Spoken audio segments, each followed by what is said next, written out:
yo, what's up? Oh, that song is so sexy.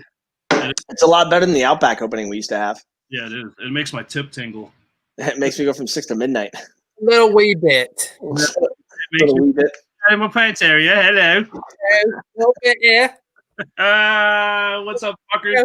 Bing. Welcome to the Liberty Risk Podcast. I'm Billy. And I'm Hugh. And I'm not Meg. No, you're not Meg. Not so much hotter though with that beard. I'll bet if Meg could grow a beard, she'd be able to get more dates. She's not trying hard enough. It's true. You gotta massage the balms and the oils into it and whatnot.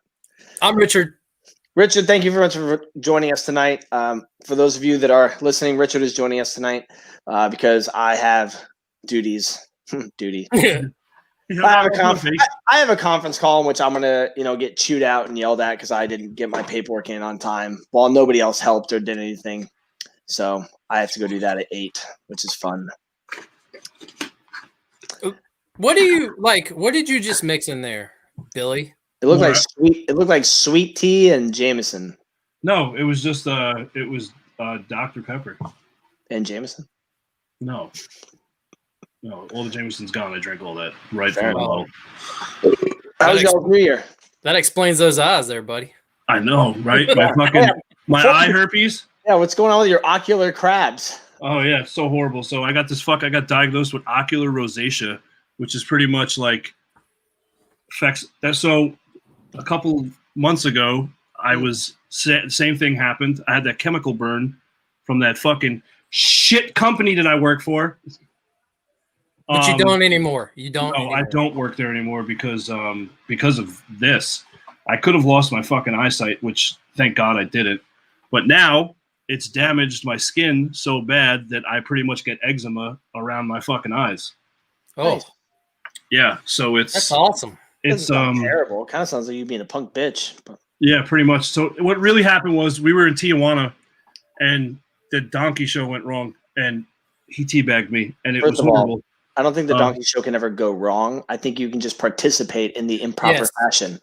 Well, no, I wasn't trying. I was wrong. I wasn't participating in the sense that I was like up there with the donkey, but I was trying to push someone, and they overpowered me and then pushed me. That's the story I'm sticking with.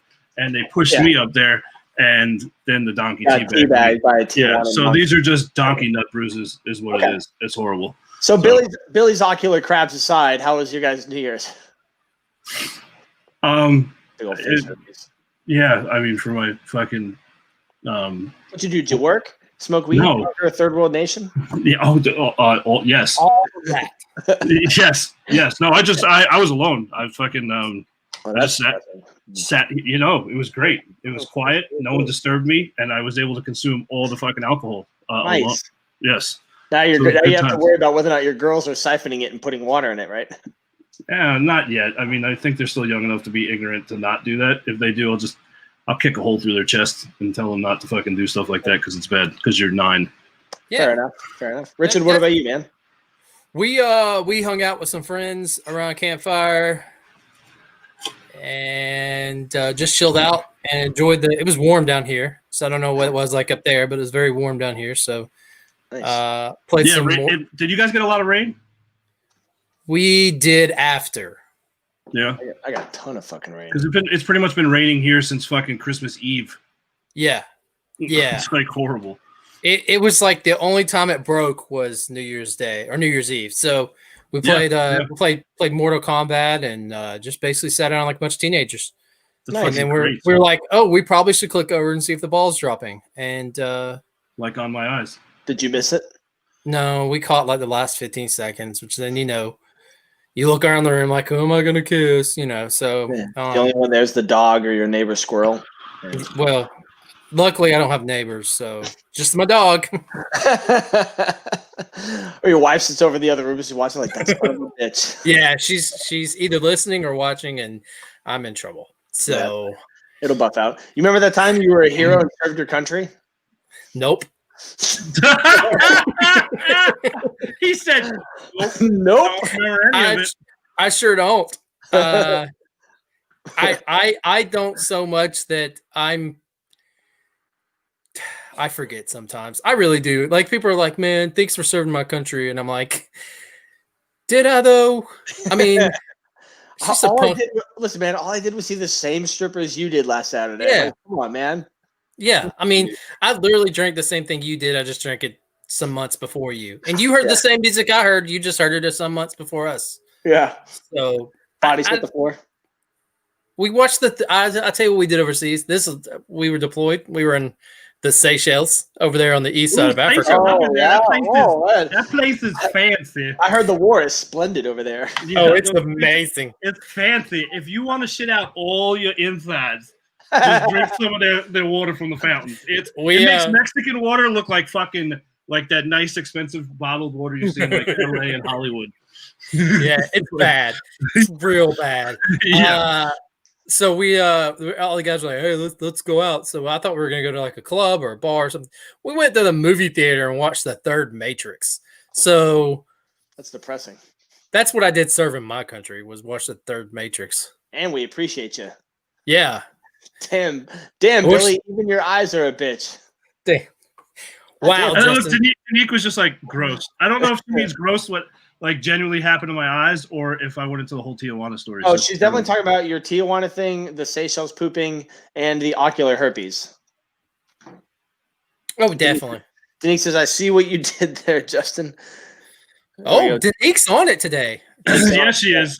So Danique there's three versions of Danique viewing the podcast. There's the I'm just watching, right, or I have too much shit going on, I'm not fucking watching, or there's I'm gonna comment and it's gonna be fucking hilarious. I like that. I like that version. I like the third one. Yeah. I wish there were multiple versions of Danique outside of the show, because there's the version of Danique that I'm not gonna text you back. And then that's it. That's the only Danique version. Seems very personal. It seems like that maybe something happened within the last 7 calendar days. And a little salty about it. So I'm liking the StreamYard's new update with the comments and everything. It's not overtaking the fucking screen. So that's I will say I did feel a little bit bad. Like the first time Meg came on regularly, it was like her whole face was gone. It was like, and I was like, Billy, I think that you can move. Whatever. Who am I to tell him? Because if you move to the middle, she'll just be like ducking underneath it. It's all out of love. Well, and the thing is, it only took you a couple weeks to realize it's okay. Just cover her face up. Hey, Justin, I'm not going to fucking post your comments until you spell check the shit out of them. Like, Jesus Christ, well, man. That's not no, yeah, Justin went to North Carolina schools, okay? You got to cut him some slack. Oh, yeah. No, that is true. Listen, he's a North Carolina fan. He's a fucking Atlanta Falcons fan. It's hard. He's doing the best he can, okay? It's hard. Listen, I'm a Falcons fan. It's hard out here. Yeah, Danique is famous here. Danique is like oddly famous. Y'all notice that? Yeah. Like, I don't know. Yeah, I stopped in and saw her on my way back from the mountains, and she's just like doing the Danique, which is rummaging in the pantry for snacks. Gummy bears. Yeah. So hold up. So we announced it on our social media platforms. I don't remember. Yes, you do. We did. She told me she was 18. I could literally hear you fucking on the phone, the excitement, Hugh, when we released our website. Oh yeah, that does sound familiar. That does ring a bell. Yeah, you're like, oh god, oh shit, squirt. I did. Yeah, do the thingy where you put the picture up here. There it is. Let me produce the show, please. Jesus Christ. Did Guinness alert when you he did. He popped up and he's like, oh, what are we doing? What are we doing? Yeah, so here's our blood pressure just went up. Our fucking official website. Everything all in one and done. Everything's up there. All our we top 10. I think it's our top 10 so far. Yeah. I'm not gonna say. Well, we went through and picked 10. We picked. Oh yeah, look at that. It's a podcast. It's a podcast. So I think that's what I'm talking about. How I had to pee really bad, and Meg is just impressed. Or I made some really fucked up. Oh no, that was the holiday one. So Billy didn't mute me, and I was like, that was pee. Yeah, that was pretty fucking funny. Yeah. So you go to our Apple and our Spotify. Hold on. Can you go all the way up and then back down so the icons swoop back in again? I like when they do that. Oh. No. It's already happened. Hold on. George, move. Go to social. And then scroll that. Oh, look at that. isn't that nice? It's clean, man. It's clean. The guys did a good job. Tommy and Dave did a good job. Listen, those two guys, man. Yeah, they on did. it. I mean, honestly, as much as Hugh had to deal with me, fucking the fucking Billy being all fucking neurotic. I don't think he's doing anything. Billy, you don't know that though. So what it is it's like, Hugh and I. There you go. There we go. Man. Way to start off 2021 bright. And that's fucking it for 2021. There we go. One for 2020, one for 2021. Deal. Fuck you. I don't want to hear it anymore. Yeah, just the hell. There you go. Magic dust. Anyway, so it was so difficult at first, and I love you for this, Hugh, because you'll call anyone on anything. And it's the way you go about it is you come off like such a prick, but you can hear the tones of like genuine concern and like, hey man. If you don't add any like inflection, people just think you're a robot. Yeah. So it was Billy. This is right after we got off our first conference call with everyone from the media team. Billy, what the fuck is wrong? Nothing. All right, you're lying. Yes, I am. Listen, you have to let them do this. Give it up. Stop. I'm just like, I can't. It's our baby. And we watched it grow, and I can't let it go out on its own. It's so difficult. So it was very, because we're passionate about it, and I'm very, I don't know, I guess I'm just one of those people. He was just like, yeah, man, you guys do whatever the fuck you do. Here's what I have fun with it. I'm just like, I'm sitting there looking at the computer, and I'm just like, no, but they did an awesome job. We were driving back from Norfolk after I came up there. We were going back to your house, and we were going down the interstate, and I was like, hey, man, I think these guys kind of know what they're doing. So I think if you'll just see what happens if you don't like it. It's hard when you're in the same field. You know what I mean? So it's like I had to – it's hard because I've done their end of the job for other companies. You know what I'm saying? So it was just difficult. I had to take a step back. So Hugh checked me on it. So it was That's good. awesome. But it looks good. I'm glad he checked you on it. No, the website came out fucking amazing. I mean, those guys did an amazing job. I had other shit to do. I couldn't just let Billy's mind run amok. I had to reel that shit in. Yeah, he fucking reeled me back in. It was really bad. It was nice. Difficult. What are you scratching? On my back. With your fucking plain Jane wall in the background. What's going on? So what's going on here is so I got a job at the shipyard in Kittery, Maine, and I start in 2 weeks. And so I've been packing up my house, and I didn't think, and I packed up the backdrop for the show. But I'm moving in like 10 days or something, driving up to Maine to go live up there for a while. Justin says, I wish there was any other version of Hugh. Also, yeah, I can't read or write good. My teams suck. However, I won my fantasy football league. Can Hugh say that? Bro, I got third and made like 10 times as much money as you did.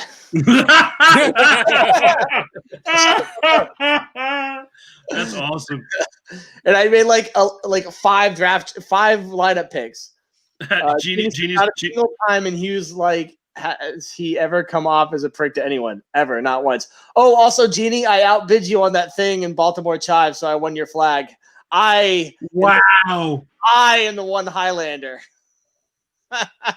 Wow. I feel like the fallout of that's going to be very bad. Better? I purposely waited until almost the end when I knew she wouldn't be on to upbid the person who outbid her.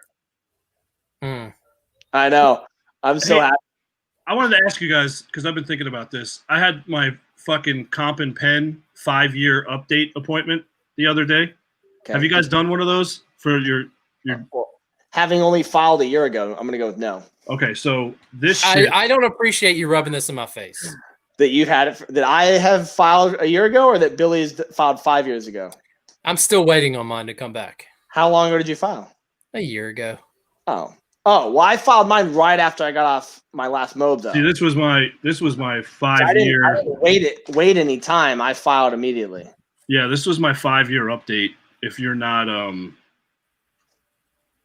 100% is what I understand it correctly. So, because I'm at 90, close enough, right? Yeah. So, I had to do a virtual appointment, and I was fucking stressed, man.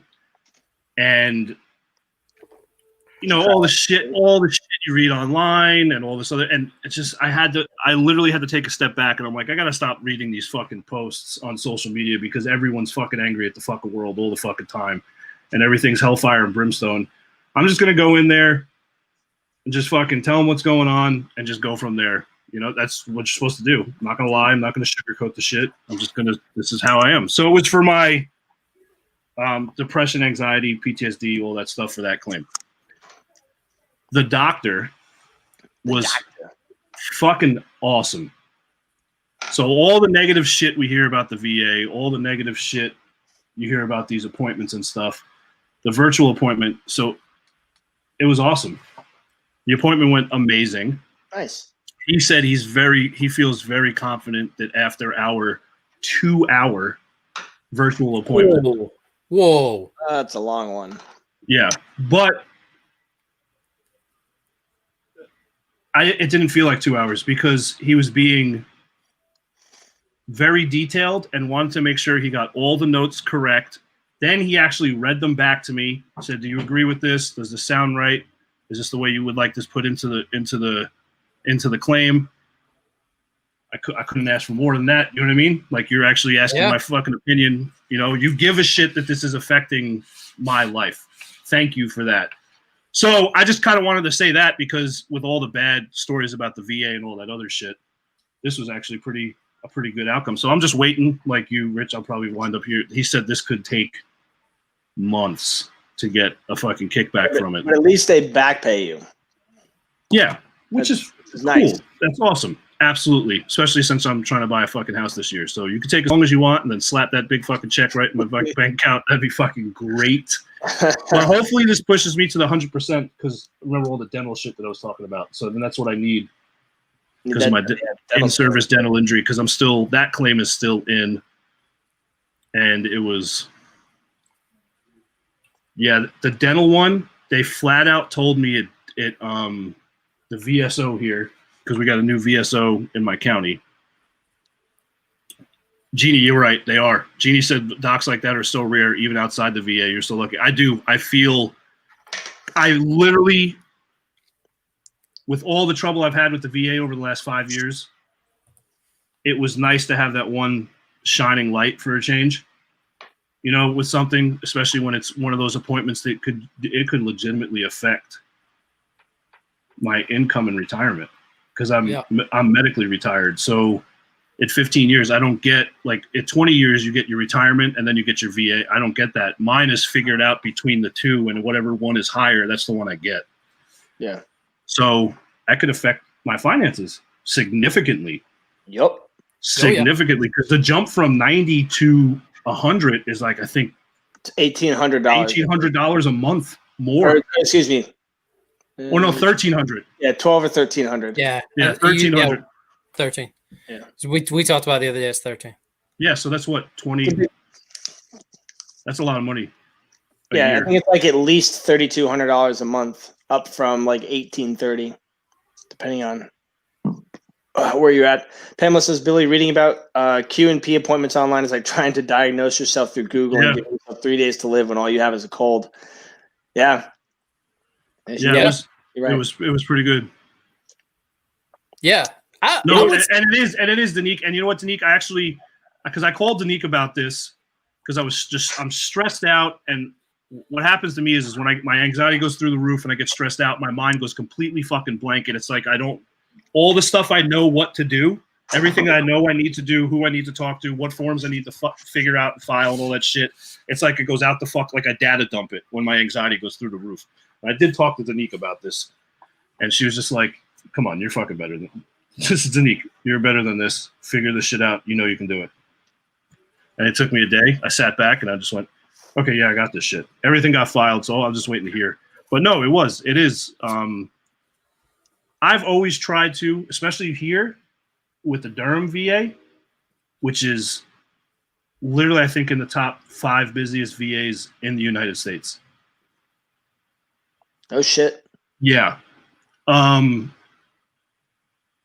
always tried to keep a positive outlook towards it because the way I think about it is I was like, I'm not paying for this healthcare. Sometimes it's not the greatest. Yeah. But there are people out there that are working their asses off and have to pay hundreds, if not thousands of dollars a month for their family, and they're getting either the same or less health care that I'm getting. So that's the way I try to look at it and be thankful for that, is that my, something of the time that we did serve, something positive in the sense that I'm getting free health care, in the sense, comes out of that. So it was a good appointment. So hopefully here in a couple of months, if not hopefully sooner, I have an update, and hopefully Rich has a fucking update soon.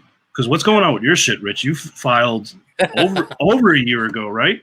Well, yeah, my letter of intent was last November, a year ago. So November 19th? 19, yeah. So this is the and I officially, this is month 14 then. Yeah, I officially submitted my paperwork a year ago this month, and finished all of my appointments outside of the VA or whatever. I finished all those by the end of February. So it's just been sitting for 10 months, almost 11 months, bouncing back and forth. I finally got somebody on the phone randomly who doesn't even work at our VA here. He works in Louisiana. And he was like, hey, this is what's going on. So you kind of have an idea. And I'm like, oh, okay. Yeah. But, and he wasn't even sitting at a computer. He was sitting at home, and he gave me more answers in like 5 minutes sitting at home, not near his own computer for work, than I've gotten out of anybody at the Atlanta VA. So, I'm with you. I don't have any major problems with the VA. I didn't think I did.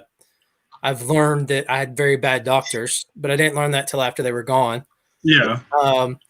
But I have what I call micro frustrations. Like, fuck, I'm sitting here 30 minutes past my appointment. All right, is it really that big of a deal? Because I still got the appointment. You know what I mean? Right. Yeah. And I think that's the way I try to look at stuff now. You know what I mean? I think the people who are running the VA are also running the postal service right now. So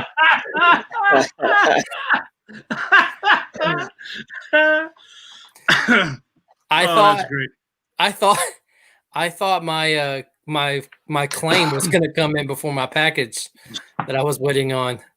That literally bounced between two hubs in Atlanta. It just bounced back and forth. So yeah, I look. I don't hate the VA. I'm not mad at them. I have a great doctor now. I have a great counselor. It's just, I think the quality of care is actually increasing now that I can't go in. Yeah, it is. They actually sent us a memo about that. They said now that Hugh can't come in, we'll bump things up. Everyone actually, it was crazy. It was on a whole letterhead and everything. It was like, it was weird. Yeah. I don't know who signed it. I don't know who signed it. I think the vice director of the VA or something like that. You're both cunts, and you'll be sucking Satan's dick in hell. Yeah, whatever. Well, let's be realistic. It's only gotten better. That's a pretty famous dick if you think about it. That's pretty fucking impressive. He got his own match commercial. It's a well played. Oh, that was fucking good. I like how you did that. Was good. That was good. He did get his own match. Fuck you, 2020. It's only gotten better with this current administration. Well, and I think it's nice that they don't have. You're just sitting right in front of your computer doing video calls.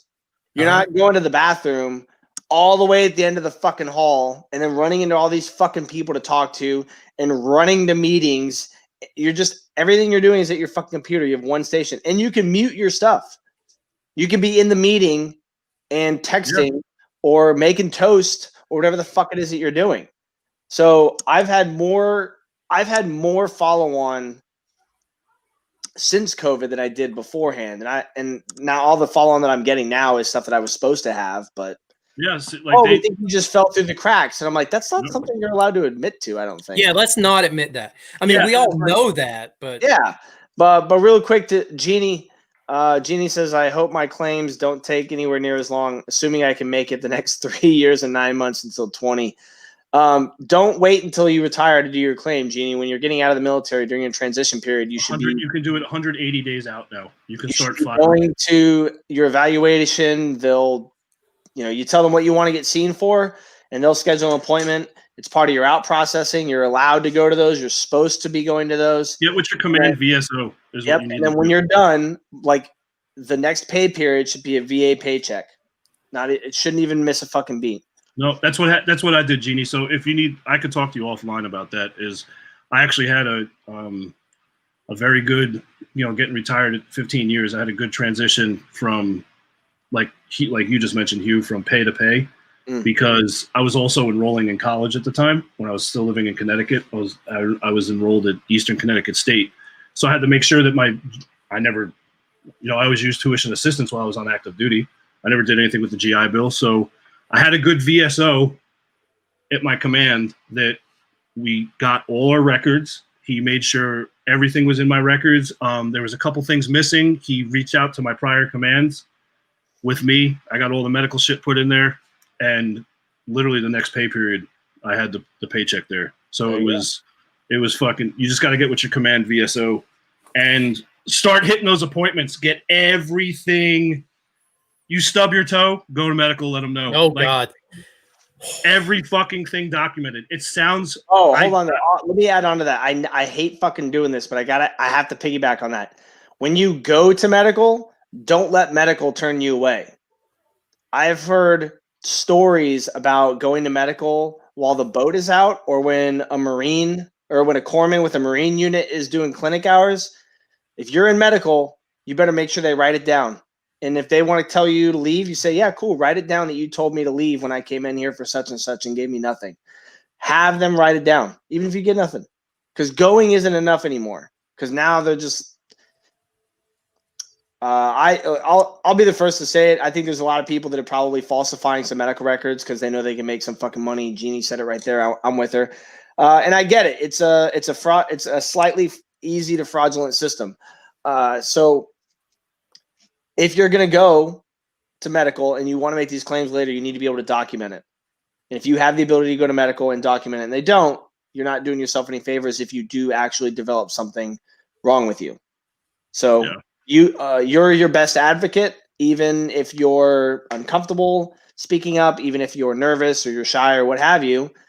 Don't think about it as you're standing up against that person. Think of it as that person is standing in the way of benefits you are owed, and they need to die because not their fucking place to determine what benefits you get. You said.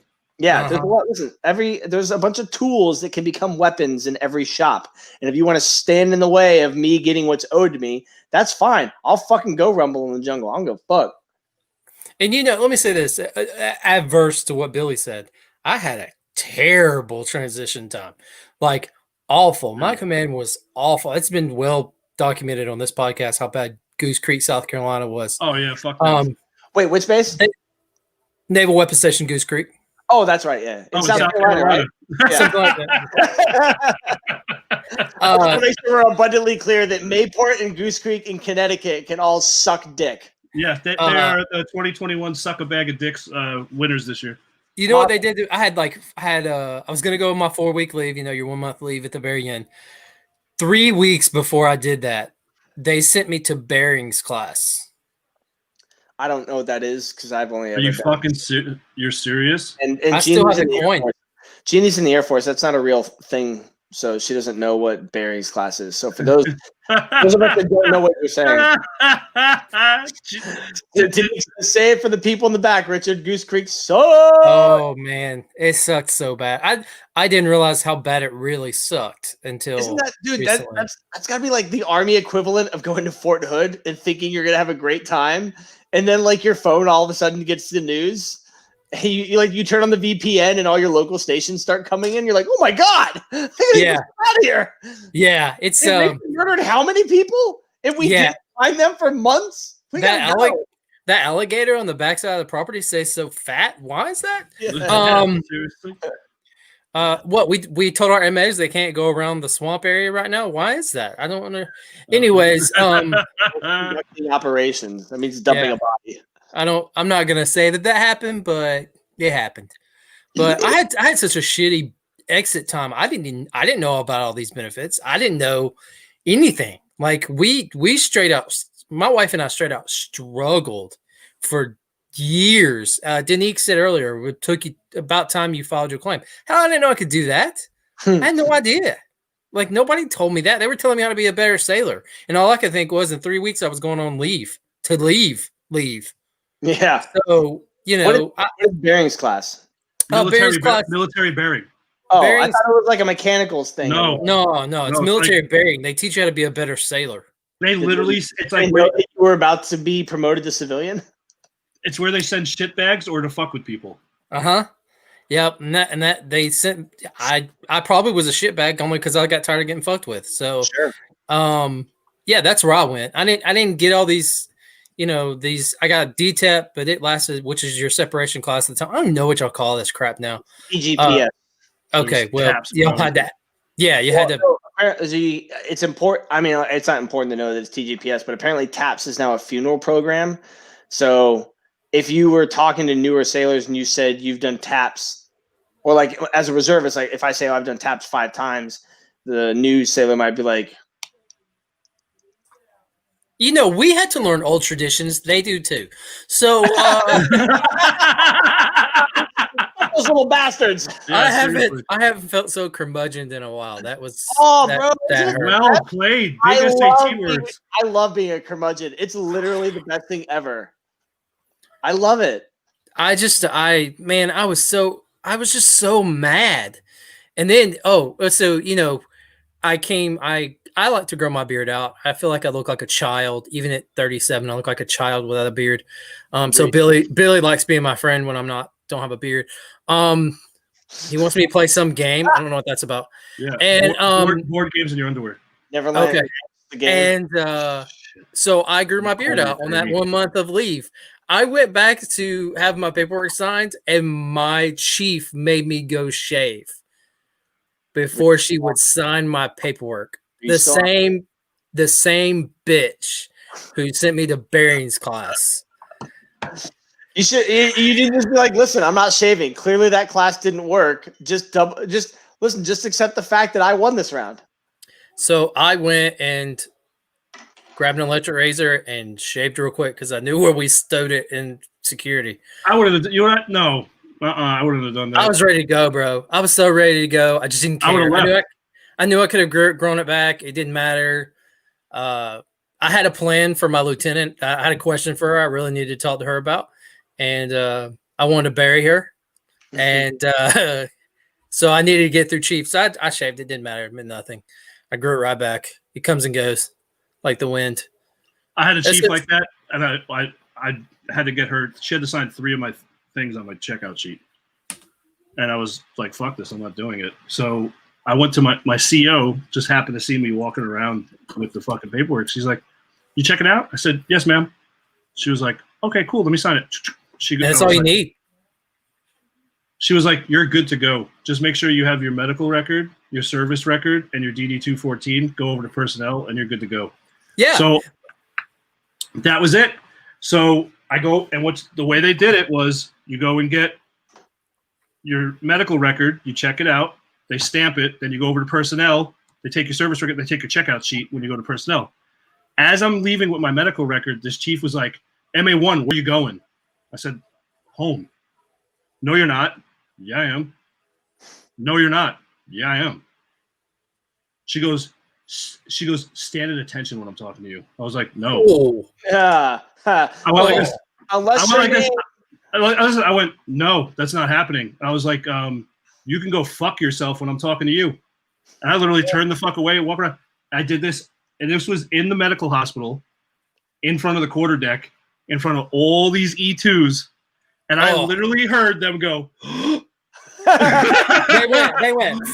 You should have been like, "What's your name?" Trump's the captain at the bottom of this paper here. You can fuck off. I turned around and started walking out the door. She came after me and was yelling.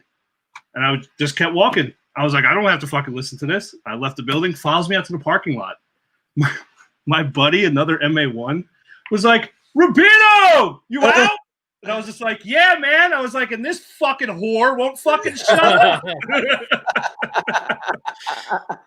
It just is not. I hear what Billy said about his. There was nobody like you Hugh. That was really hard to say. Yeah, there was nobody like you. I get it.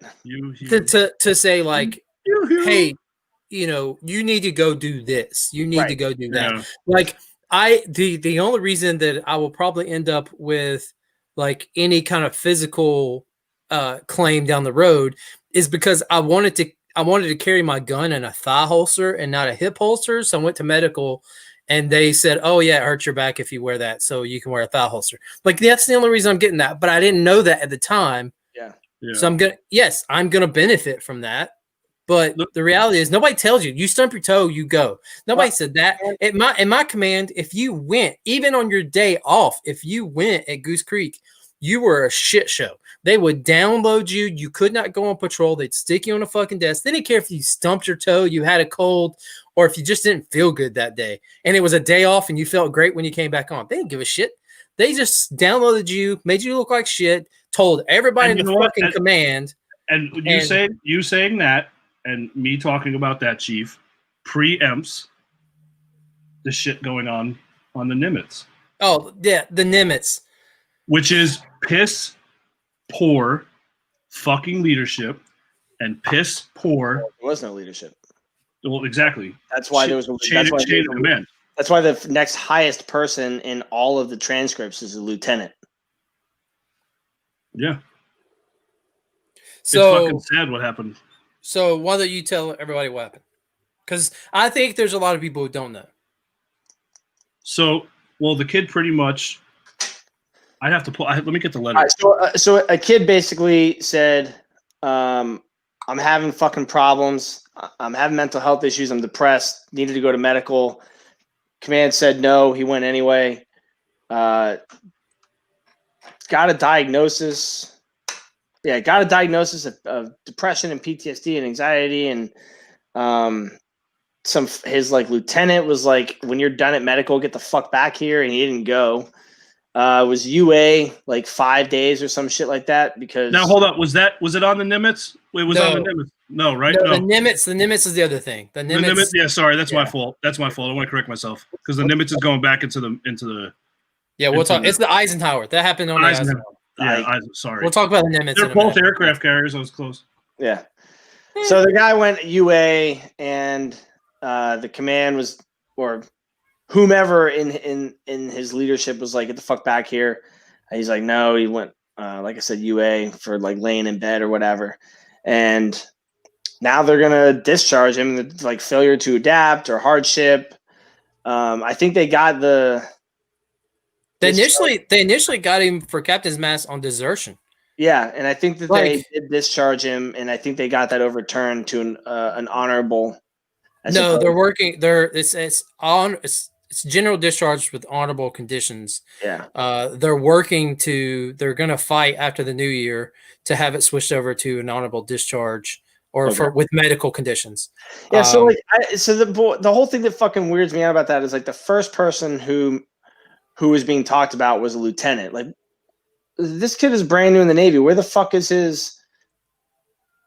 I mean, I don't know what you guys call it, but for me, it would be his fire team leader or his squad leader or his LPO. Like his LPO, his ALPO. Where's the fucking enlisted person who should be where's his shop chief or section chief or whatever who should be fucking taking care of? And like, didn't we just talk like the last half of the year about mental health and how the commands aren't supposed to hold you accountable for needing assistance, and now the first thing they did was like, "Oh, well, we're gonna fucking send you captain's mast. We're gonna fucking ruin you." Like, and I know we're all in these fucking Facebook groups. Some of these people are like, failure to adapt, fucking admin discharge. Like, why? Yeah, I saw that, and that made me mad. So that really ridiculous. So their argument is this. Their argument is that to get to 20 years, you need to go on sea duty. That's not true, though. That's not true. You can do 20 years and never go to sea. You might never make chief, but you can retire as a first class. Well, it needs to be said here. It needs to be said here in lieu of what you're saying, Hugh. This young man, this sailor, was having PTSD, anxiety because of what was going on the ship. It was directly correlated to the Eisenhower, not the Navy per se, but the Eisenhower. Yeah, that's a shit command. And then, so you don't need 20 years. You don't need sea duty to make it to 20 years. You might never make chief, but you could stay CONUS, and isn't the Eisenhower in port right now? Like, you could have just transferred him to a shore command for 3 years where he could go get help, get assistance, go to therapy, get medication, and then go back to sea in 3 years. Maybe he just needed some coping mechanism or some therapy or some understanding, because I've never been on active duty in the capacity that the two of you have, but I imagine if I got off that bus and showed up to a floating city and was given a 2-day indoc, I might be pretty fucking scared as well. Yeah. What the fuck? And you know what? Like, I was in I was at a shit show ship. That seems to be my thing. And I just picked bad commands. And no, it was a great ship. It really was a great ship. And yeah, that's Denise is like, what message does that send to all the other sailors? That's exactly right. That was what I was about to say. We knew when somebody was going through a lot of crap. We just knew. We knew when somebody was being a shitbag. We knew when somebody was going through mental stuff. We knew all of that when I was on the ship. Even if they were down at the belly of the ship and I was up on the, on the bridge, we still knew what was going on. So my problem here is that, we want to make things better for sailors. We want to make their lives better. I was reading all the different counselor type people that are on this Eisenhower on the ship. So they obviously see that there's a need for these people to help these other sailors, and they treat this guy like trash. I mean, they wouldn't even what did he do? They were so ready to just write him off, be like, it's fucking easier to get rid of him.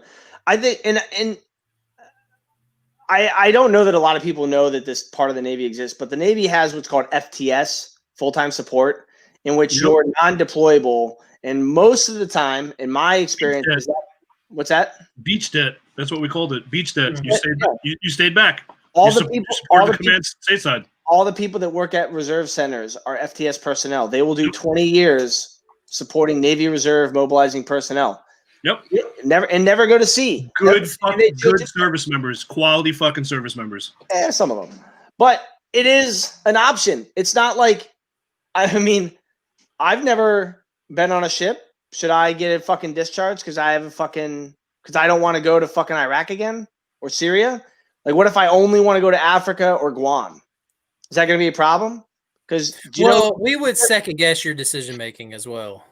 If I ever say I don't want to go to war zone, you better have me committed, and that's not me saying it. But no active duty CB unit is currently deploying to combat zones, just the reservists.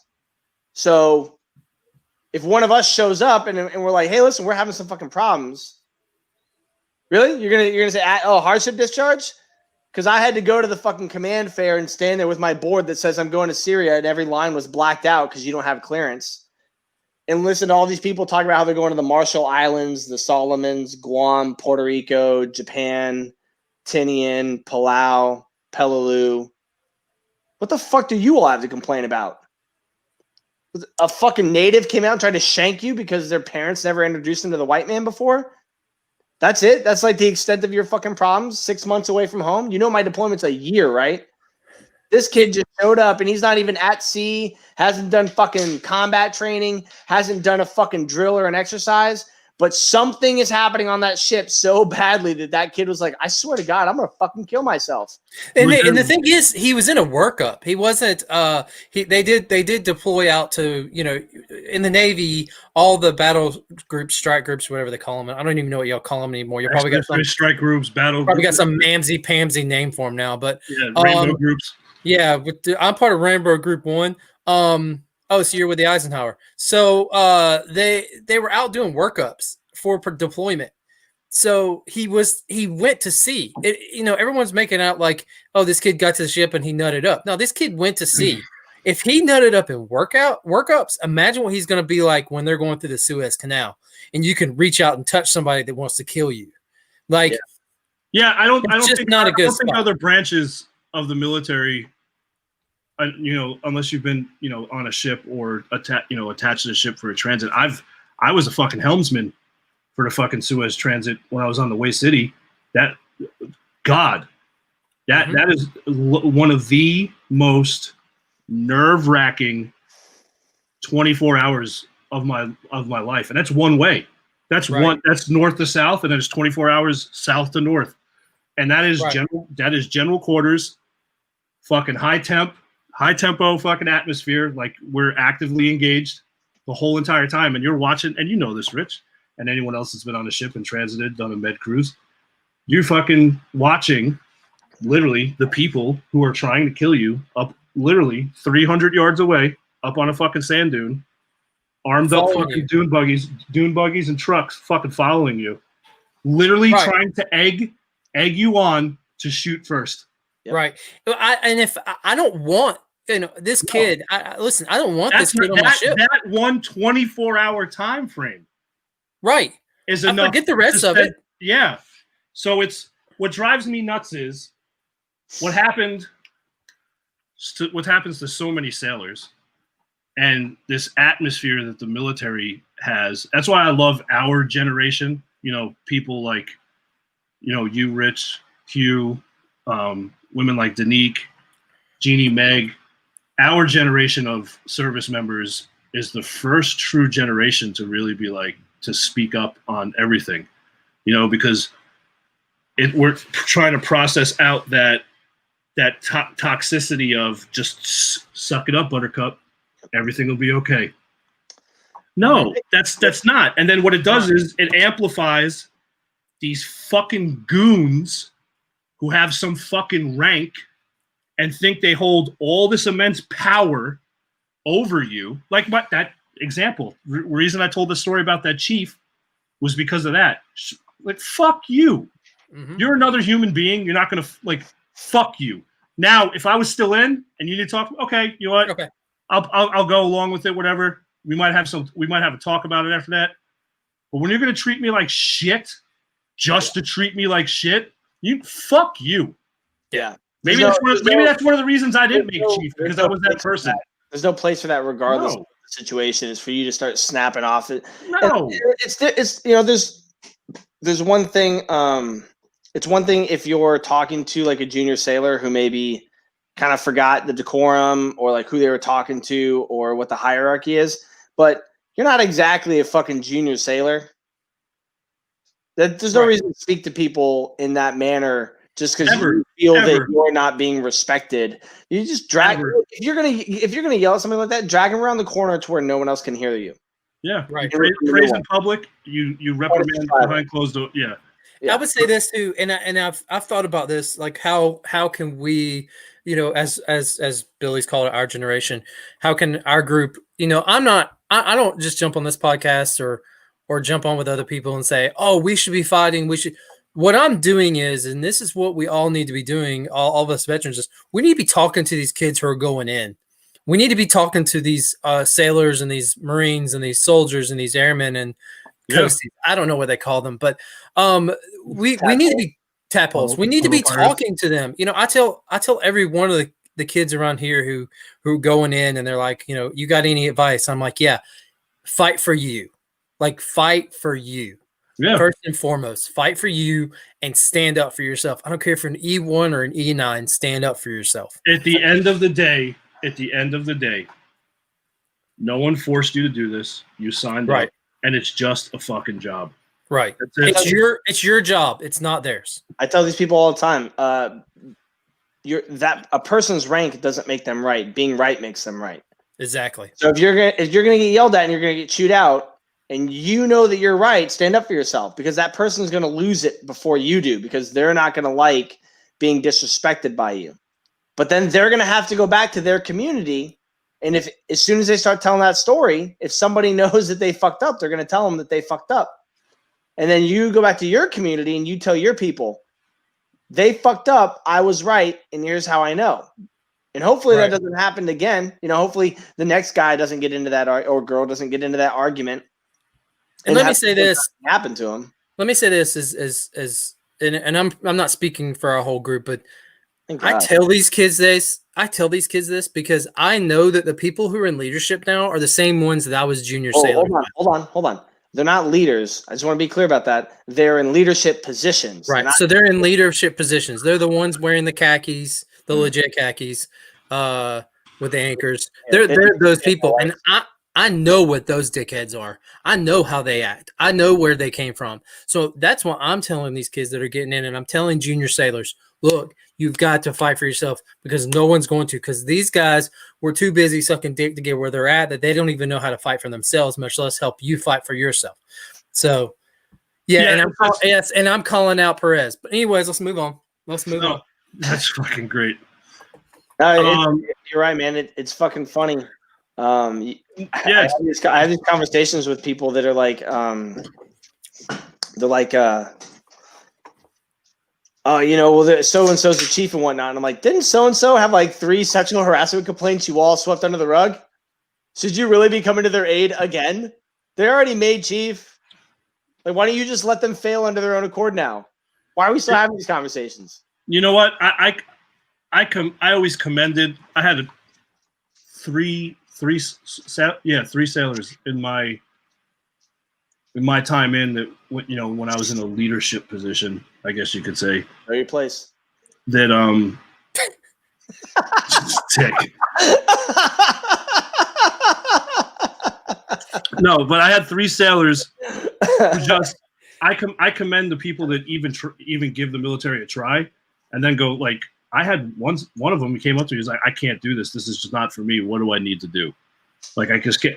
Okay, yeah, it's not as cut and dry as that. You know, you did sign a contract and there's shit parameters that need to be met and all that other stuff. But I commend those people too, because it's not for everybody. It's fucking not. And you don't know it until you actually give it a shot, you know? Right. So those people that are having these issues, like this kid on the Eisenhower, could be one of those. This was more than I thought it was. This is not for me. I can't do this shit. I just can't fucking do it. Now, people that are listening to this or watching this, they're all fucking. There's going to be people out there that we're probably going to wind up getting comments on it. Well, that's fucking bullshit. You know, he's just a fucking pussy. Blah blah blah. No, like, you don't treat that shit like that. Okay, listen. Yeah, that's great. It's not for you. You got 2 years left. We got it. You signed a contract. We got to get through it. We'll make the best of it. And then you guide that service member through that 2 years. Yeah. You don't treat him like a fucking piece of shit. All right? Just because you're a fucking career sailor or service member and that person's not, and they had the balls to admit, be like, look, this shit's not for me. Yeah. Hallelujah. Hallelujah. But you still guide them through that. You still guide them through that time frame. Get them to that end point. The last time I went to drill a couple months ago, we were having this conversation about those 2 sailors on the aircraft carrier, or 5 sailors, I think, on the aircraft carrier here in Norfolk that killed themselves, and they were all like unrelated events. And one of these fucking guys, and is one of those guys, like, you know everything about them because they're constantly talking about themselves at the smoke deck, or they're just boisterous people. So we're standing around, and I'm waiting for something to happen, and they're talking about it, and this one guy's like, well, those people are fucking, you know, it's just fucking weak, man. We keep recruiting these fucking douchebag fucking pussies and so on and so on and so on. And I'm like, hey, Sim One, how's your 3rd marriage working out? Right. Yeah, really. He's like, what's that got to do with it? And I was like, oh, sorry. I was just trying to point out to these 20 other people around here that you're on your 3rd marriage because you've been a piece of shit this long. You had to dupe 3 people into marrying you, and one of them is still around. And if I remember correctly, didn't you say like a couple weekends ago that you were having trouble? Maybe you should change your way of thinking, and then I would be standing here with this shitty smirk on my face. Maybe we should make you a marriage counselor in the Navy. Somebody told me that I should be a life coach, but frankly, it just kind of sounds like too much work. Yeah. So I do want to bring this up because it did come up earlier, and I don't know if anybody from the Nimitz watches, or I doubt they do. But if you know someone in the Nimitz, you need to send your love out to them right now. They're out to sea. They can't watch this. Oh, wait. Maybe they can. When I was in, we couldn't, but maybe they can now. I don't know. Yeah, you need to send your love out to them because these dudes, this ship was coming home and then just got redeployed. They didn't even make it to the Suez. They were waiting to come back to the Suez, and they were sent back to the Gulf because of 'cause Iran. The tensions with Iran. Yeah. So, So that's interesting. I'm very Yeah. So if you know somebody Cheers. on the minutes, send them the last 5 minutes of this show so that they know we appreciate them. just not the first part because that's not good. No, the first part where we thought that it was them. No thanks. Yeah. You are old, Hey, Ray. You a boomer. Denique's older than me. Yeah, was she a boomette? She's prettier though. so stupid. She looks better without a beard too. She literally, just drinks lemon water and stretches. It's not that hard. It's really not. Well, I've seen her blowing leaves around the farm. So, but yeah, the Nimitz, man, that sucks. To know that you're coming home, the excitement of coming home, setting up Tiger Cruise, thinking about what's the last few ports you're going to hit besides Rhoda. My only similar experience to that is on my first deployment. We'd been there like 3 months, and they were like, "There's a chance that we're going home early in October." And I remember being very, very angry that we were going home early, and all these other people were like calling their family, like, "Oh yeah, we might be coming home early." And I was like, "It's my first deployment. Like, I don't want to go home early. Like, I want right. Like, I volunteered to be here. What the fuck do you mean we're going home early?" And then, of course, that didn't happen because it never does. And then I remember I met this Marine, and I was talking to him about his time out there, and he's like, frankly, like all the days just kind of blend together. And I was like, "Well, how long you been here?" He goes, "Oh, I think the first time there's a cruiser out with them too. They've been extended out 3 times." Jesus Christ. God. No. Yeah. Yeah. But I remember the Marine was like, orders were only supposed to be 9 months. I'm like, "What do you mean they were supposed to be?" He's like, "Well, we were extended a couple weeks, then a couple months. I had to sell back my R&R." Oh. I think it's been at least a year. Like, he legitimately didn't even remember anymore. And so I couldn't imagine. Yeah. I couldn't imagine being in the desert, being in, Southwest Afghanistan or in Iraq or in Syria, and being there for a fucking year with no break. I definitely couldn't imagine being on a ship, 5,000 people on an aircraft carrier or 300 people on a fucking cruiser. No, small boy. And just being like, "Oh fuck, land is right there. I can literally smell the fried food and the blown up tires, like right the fuck there." And then 3 more months out to fucking sea. Yeah. And passing the same people in the hallways because you're all in the same rotations, I imagine. So you're going down the hallway. You're all in shifts, so you're seeing the same exact people. Yeah. You're eating with the same exact people, and you greet the same exact people, and every time at the same times. That's what ship life is so regimented down to the second. So it's like, imagine every day it's 7:12. You're passing fucking Seaman Timmy. Was good morning. I could just think about, like, so thanks to the internet, we now know that we are not the only people that do some of the idiosyncrasies that we do. Imagine every fucking day, every 12-hour shift change, you pass by the same person and you go, "How you doing?" And in your head, you're just like, you just said it. You're not really paying attention. But that person goes, "Living the dream," every 12 hours. And in your head, you're like, "I fucking hate that." Like, you're one of those people that hate those little idiosyncrasies. Because that's the thing, like, white people do, like, "How are you doing? Living the dream." Yeah. You know what drove me nuts? Actually, some stupid shit like that. Yeah. Drove me nuts as an MA. As an MA, when we were standing at the gate, and any of the military police or anyone that did gate duty knows this, when the weather is not fucking stay dry.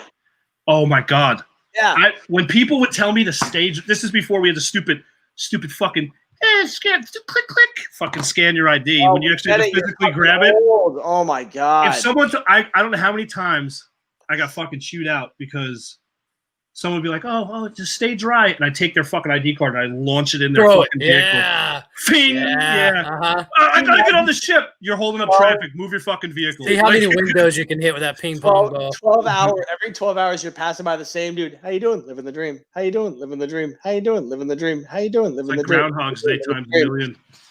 3 times a day for 3 extra months? No fucking thank you. No. Yeah. I don't know. Like, when I was on the Arctic, 9/11 happened.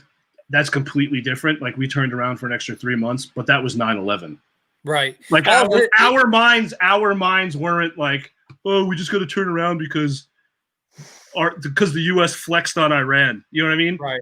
Like this was different. So their mindsets, I couldn't imagine, because when we did it, it was every day we were getting updates on what was happening stateside, and we were ramping up to start a war.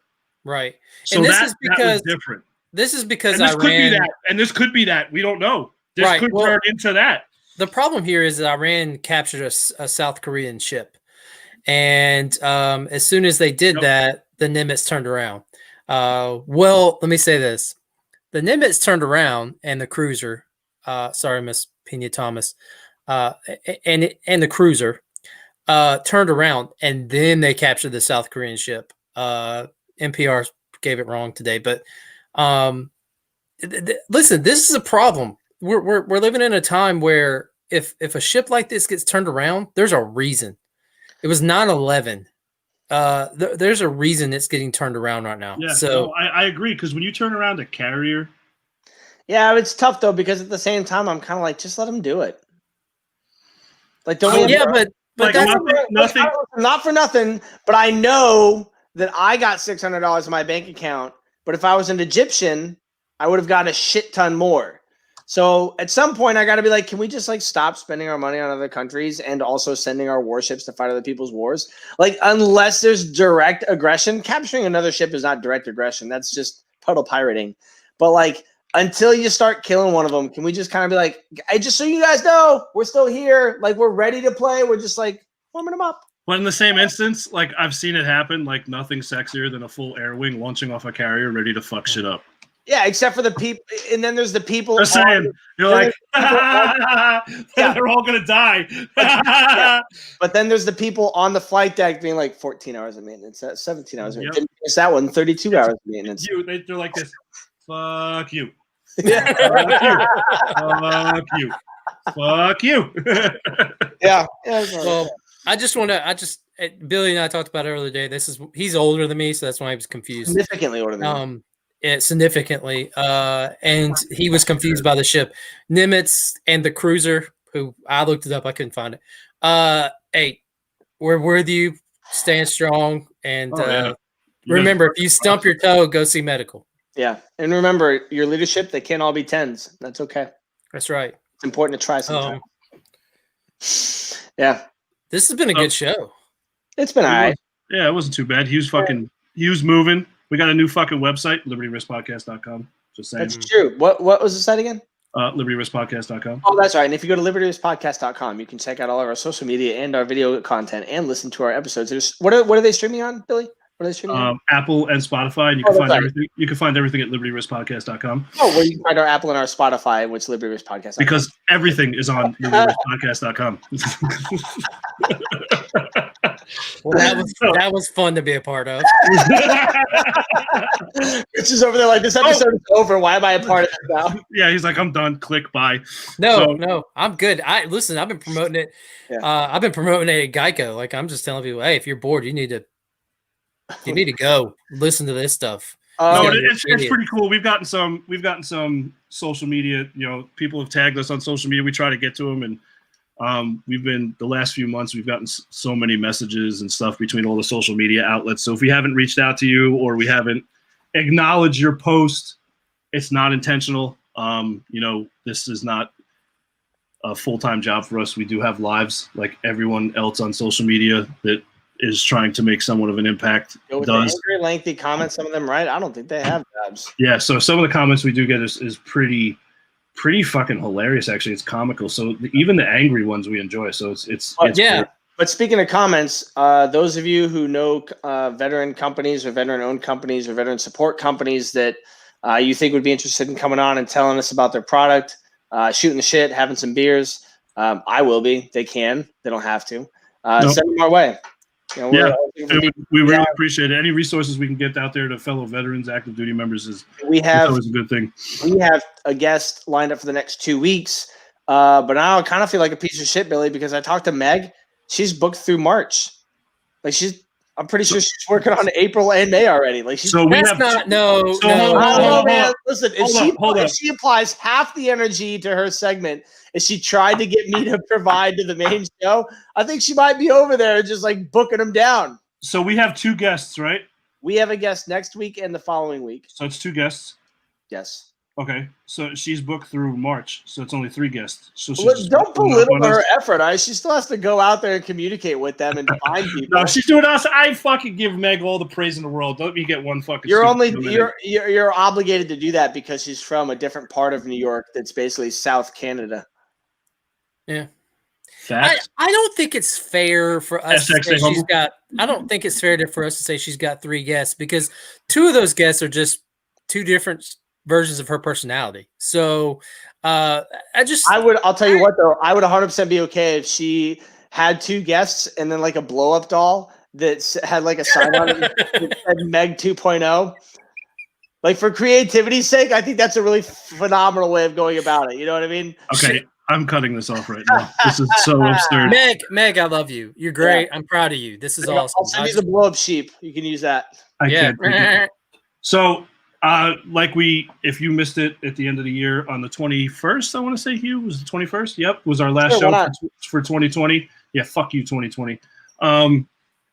We're only going to be here on Monday nights at 7:30. Me, Hugh, and I. That's twice. There you go. Fuck you. Hugh and I are not going to be doing shows on Thursdays anymore, especially with Hugh moving all the way up to the fucking most northeastern part of the fucking United States. Great Way North. That drive is going to suck. Yep. You'll have to fly up for live shows. So, and I'm supposed to be going up to the DV farm this weekend. Nice. To do the Backpacks for Life event. So that's good. You're gonna take some sweet video. So cold. Yeah. You know what? Whiskey's going to be in for it. She's going to be so fucking angry. She thought it was cold the other day. You don't even know yet, dog. No, but it's going to be a good time. So check it out on the bottom. Our new website is libertyriskpodcast.com. It is libertyriskpodcast.com. So yeah, check that out. Everything's on there. We're going to be updating the site with our weekly podcasts. You can watch it, listen to it on Apple or Spotify, and you'll be able to contact us there, all right there on the website. And we love you guys. So thank you so much for being with us tonight. Rich, always a fucking pleasure, bro. We always love having you on. I skipped a baseball umpire meeting to be here. Oh, yeah. Your sacrifice is so well noted. Fucking idiot. Anyway. All right. Thank you so much, everyone. I hope you'll have a good night. We'll see you next Monday at 7:30. Have a good one. How mad would you be to get out of the Navy just to be an umpire? Yeah, like who does well, you've heard my story. It's not a real job.